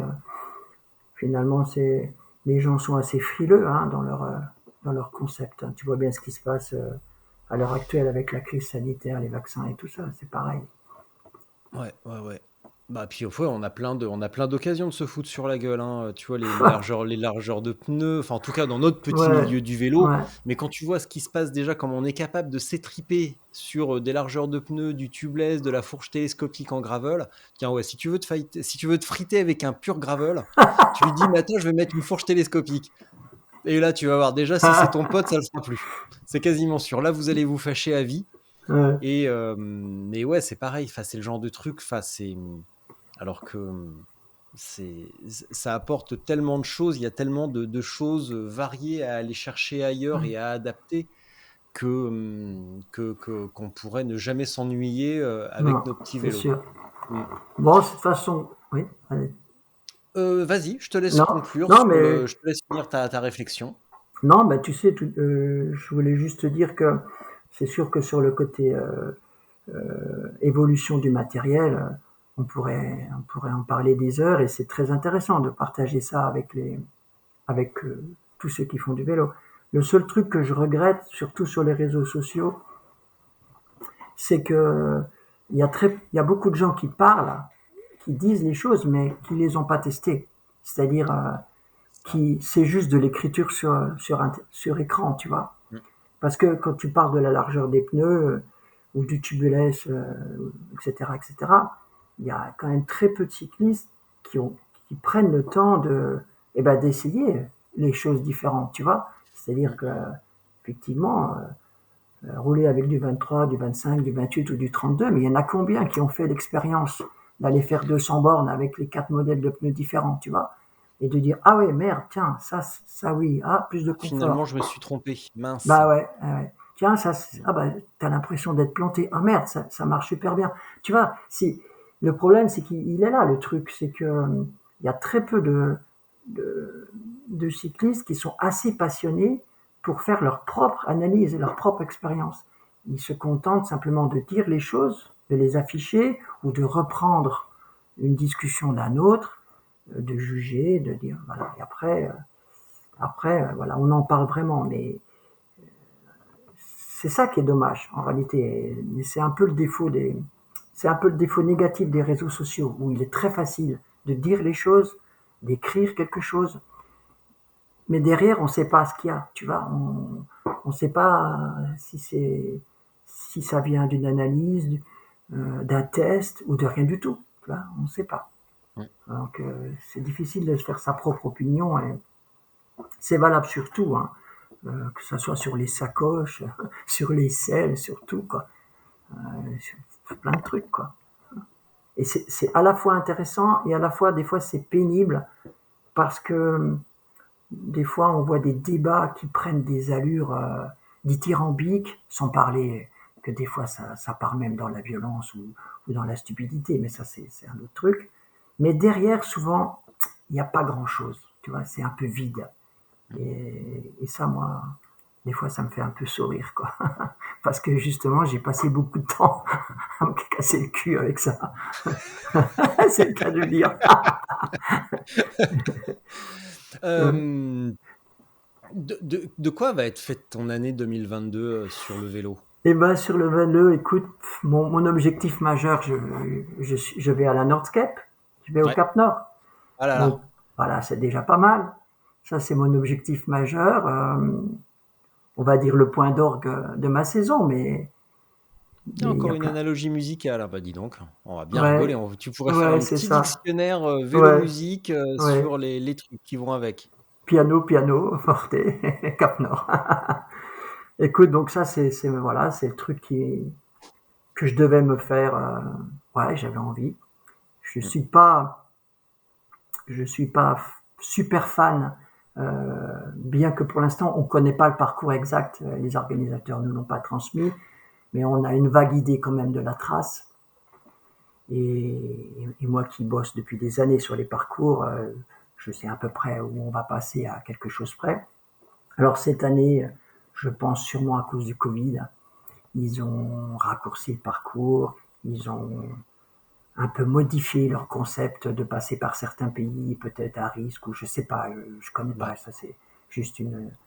Mais je suis pas sûr que cette année le parcours soit super fan, enfin soit super fun, on va dire, ou le plus sympa par rapport à des éditions précédentes. Mais bon, déboucher au Cap Nord à vélo, je pense que ça va faire partie d'un moment plutôt sympa de ma vie, quoi. Et Mmh. donc 2022, ben voilà, direction le Cap Nord. Et puis sinon, à part ça, bah, j'ai plein d'autres projets hein, qui sont plus locaux, qui sont sur la France, mais qui sont tout aussi fantastiques. Et par exemple, j'ai un projet en avril d'une aventure qui s'appelle le Normandica historique. Euh, c'est un parcours et une organisation qui vient de Xavier Penel, peut-être tu connais. C'est un mec qui habite en Normandie. Mais on se connaît, mais laisse tomber. Mais Voilà, évidemment donc qu'on se connaît avec Xavier. Tiens, bien sûr. je l'embrasse pour la peine. Hop. Donc voilà, Xavier, qui a aussi un profil un peu analogue avec moi sur le côté organisation, passion, transmettre aux autres ce qu'il aime à faire avec son vélo. Voilà, il crée il, il crée avec son club en Normandie des trucs super, des BRM, etc., etc. Un petit club, c'est génial ce qu'il fait Xavier. Et donc voilà, bah, Xavier, il a créé ce Normandica historique qui a un parcours quand même de 1400 bornes, avec avec une visite obligatoire de toute sa Normandie. Et ben voilà, j'y vais avec 4-5 copains au mois d'avril. Voilà, voilà un projet qui va être super sympa. Qu'est-ce que j'ai d'autre dans les projets sûrs? Normalement, je suis inscrit à une course en Allemagne de 1000 km, mais pour l'instant, je suis en liste d'attente, donc voilà. Mais pareil, un truc assez fou, hein, 1000 km avec 20 000 de dénivelé. J'ai mes propres organisations quand même qui me prennent du temps, puisque Mmh. cette année, j'ai remis le couvert avec mon club où j'organise la série des 4 BRM pour la préparation au PBP, 200, 300, 400, 600 km, plus, plus ma route du silence. Donc c'est quand même des week-ends et des organisations où je dois être présent. Donc voilà, ça me prend quand même beaucoup de temps sur mon temps libre. Voilà. Sinon, bien sûr que j'irai encore faire un mythe du Sud au mois de septembre, etc., etc. J'ai toujours beaucoup de projets sur la longue distance. Et puis après, ben voilà, ça fait déjà pas mal pour l'année 2022. Hein. Parce qu'il faut quand même que je continue à faire mes gammes au milieu de tout ça. Oui, il va quand même falloir que tu continues à faire un petit peu de musique. Ouais, oui, quand même. Mais Hein. on va y revenir tout à l'heure. J'ai une dernière fourberie quand même à te Vas-y, soumettre. vas-y. Mais avant ça, c'est tout à l'heure tu me disais: «Je suis beaucoup sollicité, je Ouais, reçois plein de messages des ouais. gens» et c'est un petit peu la raison pour laquelle j'avais fait cet épisode il y a quelques semaines avec Laurent Boursette Ah oui. et on avait évoqué évidemment la question des BRM, pour les débutants. Que Qu'est-ce que tu pourrais dire aux débutants qui écoutent, Ouais. qui seraient vers Mulhouse, tout ça, donc dans ces coins un petit peu reculés, hein, si on peut dire, Et, l'est, et montagneux. voilà, Et froid. et froid, voilà, donc Ouais, les Alsaciens, les Vosgiens, tout ça, s'ils ouais. veulent se secouer un peu les miches, quels arguments tu pourrais leur donner pour venir se faire un BRM? Et À ben, tous ceux qui envisagent de faire de la longue distance, qui débutent un petit peu le vélo peut-être et qui ont envie de venir se frotter à des épreuves mythiques mythiques, importantes comme tu le disais tout à l'heure pour la RAF quand ouais. Arnaud ouvre les inscriptions, tout le monde veut faire le 2000, en Bah, n'ayant bah, pas forcément l'expérience. Richard, ça c'est pas tout à fait vrai. Quand tu Ah! dis tout le monde veut faire le 2000, c'est pas tout à fait vrai. Oh, il y a quand C'est-à-dire, les inscriptions du 2000 sont quand même parties extrêmement vite, oui, mais tandis que les autres sont oui, partis plus ouais, mais il y a lentement. que 150 places. C'est-à-dire que si Oui, tu veux, sur le c'est vrai. 2600, bon, effectivement, les 150 places partent très vite, je suis d'accord. Ouais.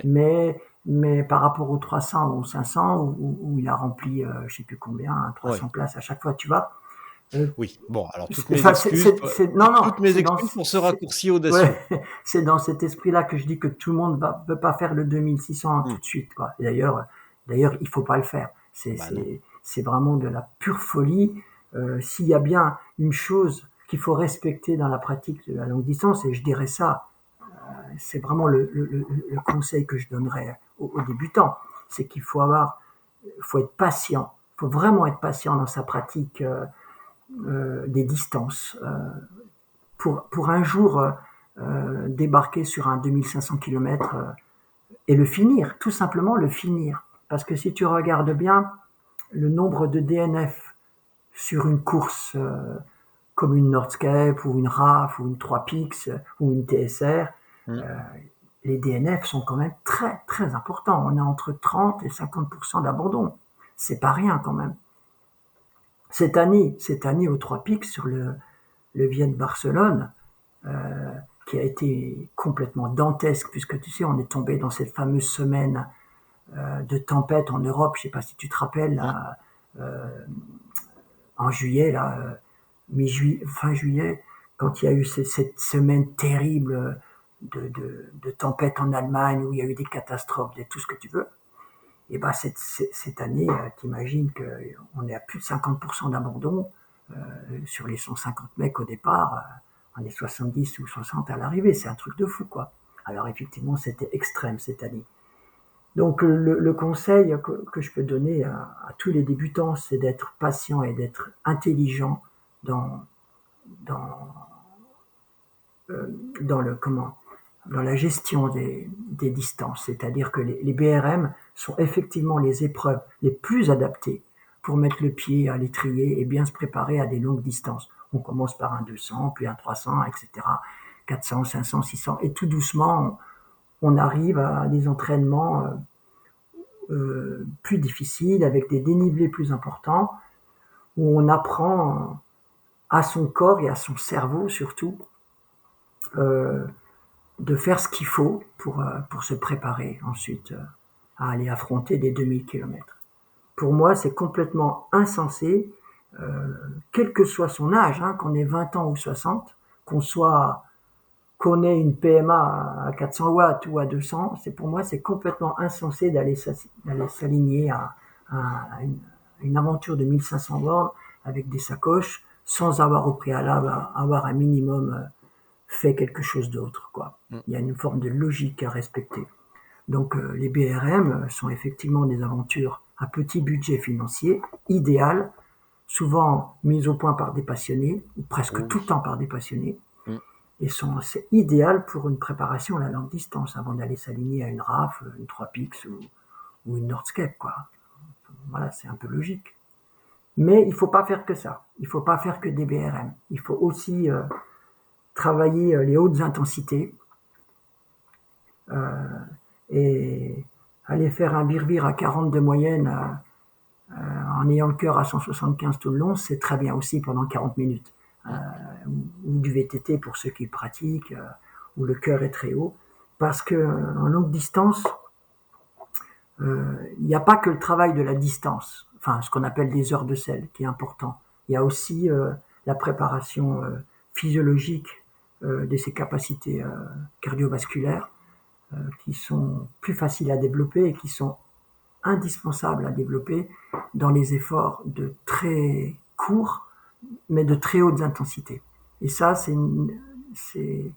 c'est quelque chose que j'ai appris au fur et à mesure de mes années de pratique. Il faut travailler ses heures de sel, c'est-à-dire surtout son cerveau et sa résistance, son endurance, mais il faut aussi beaucoup travailler les intensités hautes. Et plus on prend de l'âge, plus il faut les travailler en plus, parce que c'est les qualités naturelles qui partent aux oubliettes très vite. On avait eu le même constat avec Jean-Yves Couput l'année dernière quand on avait fait 2 épisodes Géniaux ensemble. On était arrivé aussi au constat que certes, ce sont les qualités qui partent avec l'âge, mais Ouais, elles partent aussi parce qu'on les travaille plus. exactement. Ouais, ouais, Parce que bah, toi, tu as commencé le vélo tard, mais pour nous, pour ceux qui ont commencé tôt, quand on arrive à 35, 40 ans, et ben, on n'a plus envie forcément de s'embêter avec ça, avec de l'intensité, parce qu'on a fait ça toute notre vie quasiment. ouais, ouais. On a fait des courses on a fait des dizaines ou des centaines de courses et on n'a plus envie de faire ça. Mais n'empêche que la force, tout ça, ça se perd et ça se travaille. Et c'est ce qui permet de garder, bah, comme on disait tout à l'heure, quand je t'asticotais sur être capable de jouer lentement pour pouvoir jouer vite, Mm. c'est aussi pour ça qu'on voit tant de cyclos avec une technique déplorable, avec les genoux, tu sais, quand ils tournent, Ouais, qui ça partent en fait travers. ça, Ouais, parce qu'il n'y a plus de force, en fait, pour que le mouvement, il soit vraiment ouais. dirigé vers Mm, une mm, direction, et ils soient obligés de compenser en faisant des 8 comme ça avec leurs jambes, parce qu'il n'y a plus de force pour maintenir une technique correcte. Et une technique ouais. correcte, c'est ce qui permet d'économiser c'est à la fois ce qui permet d'aller vite, mais c'est aussi ce qui permet d'avoir un mouvement économe. Ah bah ça c'est sûr, hein. Et si Et on a un tu, mouvement économe, on peut aller vite, ouais, on peut être longtemps. fluide. Tu peux aller vite plus longtemps. Et en Et plus sans te blesser. Parce que tu sais, complètement. les, à part quelques pathologies rares, quelques cas extrêmes, 90% des blessures sur un vélo, en longue distance, hein, mais même en pratique normale, sont totalement liées à la position. Hein. Ouais, C'est pas la peine d'aller chercher midi à 14 heures. Tu te blesses parce que tu es mal positionné, pas au bon endroit, ou que ton geste est mauvais. ouais. Ou disons, euh, dans une conception, il va de travers. Et Mmh. la blessure est engendrée uniquement par ça. Donc, Mais partir du oui, moment où tu règles ça, ben, t'es plus blessé. tu sais, depuis fin août, je coach, des athlètes longue distance et je leur explique qu'on va travailler la technique, qu'on va travailler le coup de pédale, le pédalage parce que, on fait du vélo depuis qu'on est tout petit. Mmh. Toi, tu as peut-être eu ton premier vélo à 4 ou 5 ans ou Ouais, c'est avant, ça. on l'a tous fait d'aller faire une balade avec nos parents, d'aller chercher le pain, de s'enfuir, de la maison et on considère ça comme acquis. Par contre, toi, Pascal, tu as appris l'alto, tu as appris des cours au conservatoire, tu as fait du solfège, tout un tas de trucs. Tu as appris toute la technique qu'il y a derrière Mmh. un instrumental. Tu Mmh. ne l'as pas pris en autodidacte en me disant, bah tiens, qu'est-ce que je vais faire aujourd'hui? Bah tiens, je vais Ouais. juste faire du violon. Comme on dirait, bah tiens, je vais juste faire du vélo. On fait pas juste de l'alto, on fait pas juste pas. Ça, sinon, ça dure 2 mois. Quoi. Au bout d'un moment, on ne sait plus quoi C'est faire ça. avec un Mmh. instrument si on ne structure pas sa pratique.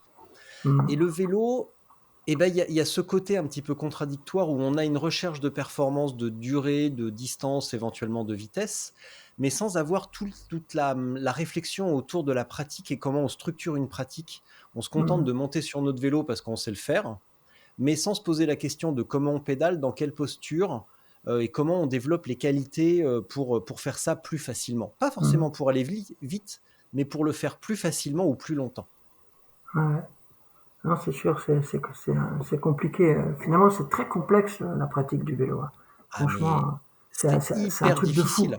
Ouais, Et c'est un là, truc de on fou. parle que de rouler seul, mais tout Eh à ouais, l'heure, tu m'as dit que tu sais pas frotter. frotter en groupe, ouais, Mais ouais. frotter dans un groupe, faire proprement un relais, faire proprement une bordure, Ah ouais, c'est rouler en bordure, se retrouver dans une course, échapper et faire une bordure, c'est un truc que tu ah ouais, apprends. c'est un truc de fou.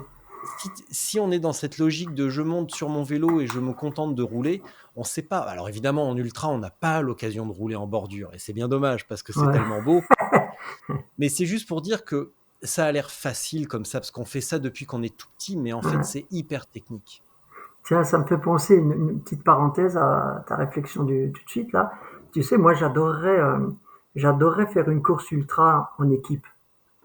Tu vois, ça c'est un truc que je trouve. Reprendre un petit peu comme les raids d'aventure, faire ça en équipe. Ouais, un peu ce qu'ils font sur les circuits en 24 heures. Tu vois, Ouais, sur les courses en 24 heures où ils font des courses à 4 ou à 6. ça pourrait être drôle.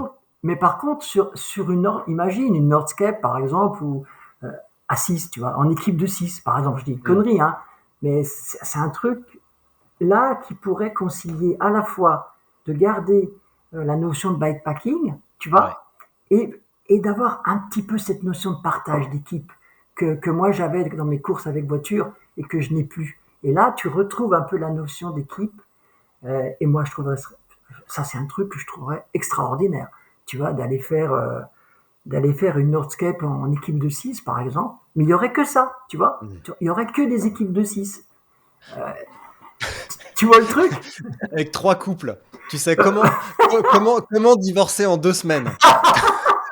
Non, mais enfin, Bam! je dis, ouais. Voilà, bon, voilà, Non, mais ça pourrait être super drôle parce que ça pourrait être ça super. implique tu vois, ce qui est difficile aussi dans l'ultra quand on se retrouve à rouler avec d'autres, c'est que, bah, c'est très difficile de rouler avec des gens, Bien sûr, parce qu'on n'a pas tous le même niveau, on n'a pas tous le voilà. même rythme, on n'a pas tous envie de s'arrêter au même Au même moment moment, les temps de sommeil sont différents et tout et ça.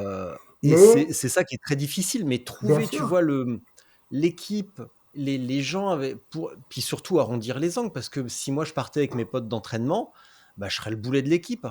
Donc oui, comment ben, si, quelle structure on développe, ouais, quelle entente on développe ouais, et ça ça, serait c'est vrai que ça serait une super ça idée à serait un faire. truc différent, tu vois. Contre la montre Et par équipe sur voilà, 24 heures. Ah voilà, ouais, un ah la bikepacking rigolade. en équipe de deux. Bon, deux c'est peut-être déjà en duo, peut-être C'est plus facile, c'est mais plus facile, déjà à partir de 3, tu amènes quand ouais. même une dynamique vraiment Mais différente. tu sais, quand on fait, je sais pas si tu en as fait, toi, au sein la FF Vélo, enfin anciennement la FFCT, tu sais ce qu'on appelait Les gentlemen. non, vélo de show. ce qu'on appelle Velocio. Velocio, ce sont des Ah oui, organisations qui ont lieu ça à j'ai pas fait. Pâques et qui se font en équipe. Tu roules pendant 24 heures en équipe, entre Mmh, 3 et 5, je crois.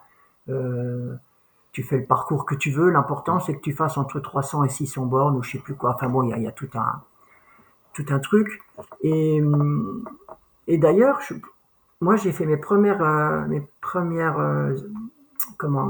épreuves en équipe de 24 heures comme ça, tu vois, Mmh. sur ce genre d'aventure brevet.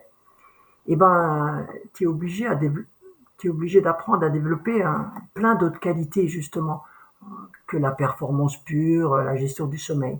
Faire attention à l'autre, pas rouler trop vite, pas assez vite. Enfin, tu vois, il y a tout un tas de qualités différentes. Et ce sont des aventures qui m'ont toujours laissé des souvenirs au niveau des émotions très très fortes. Mmh.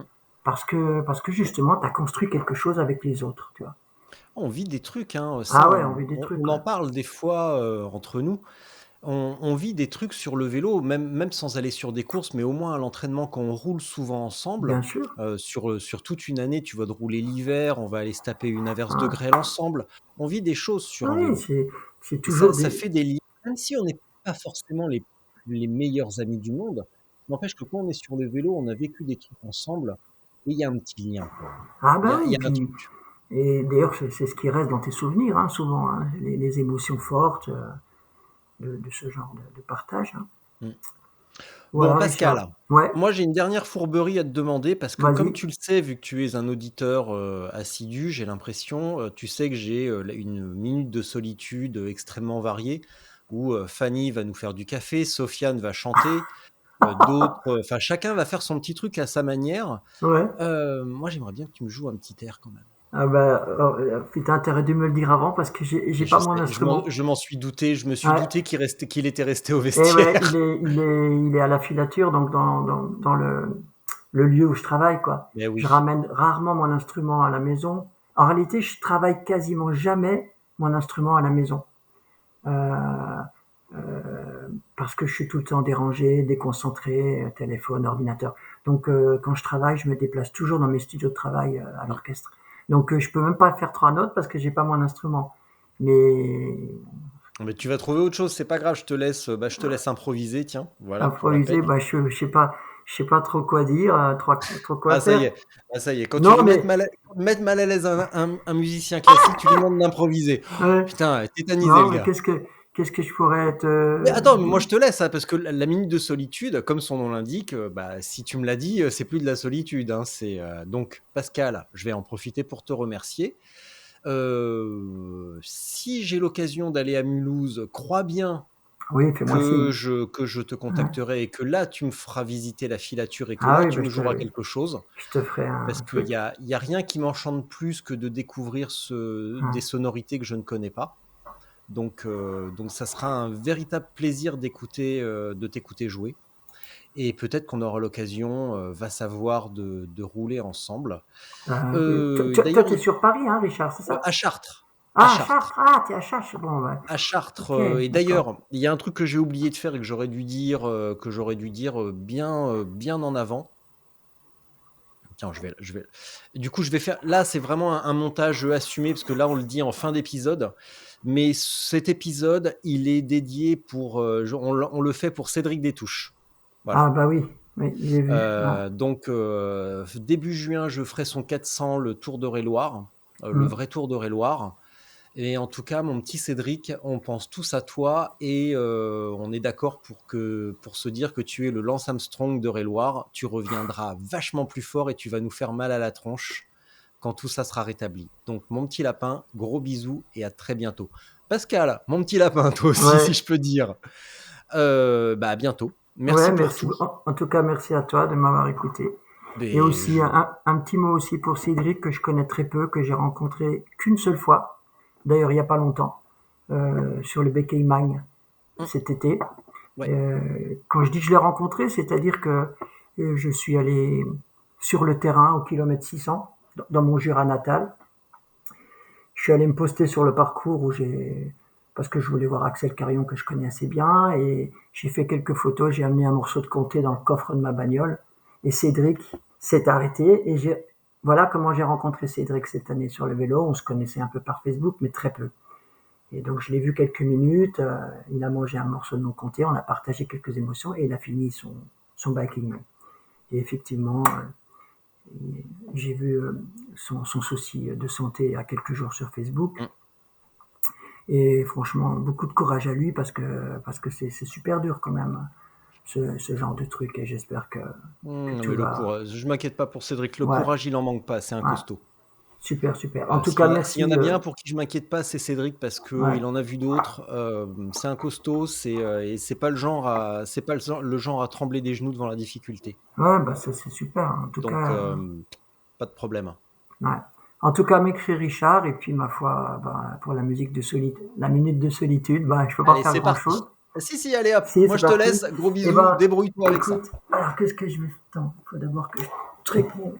Et ben, je vais simplement serrer mes godasses, parce que finalement, là, je pars pour un 140 bornes glaciales, direction le Jura. Alors, je serre mes godasses. Et je m'habille en vitesse. Et voilà.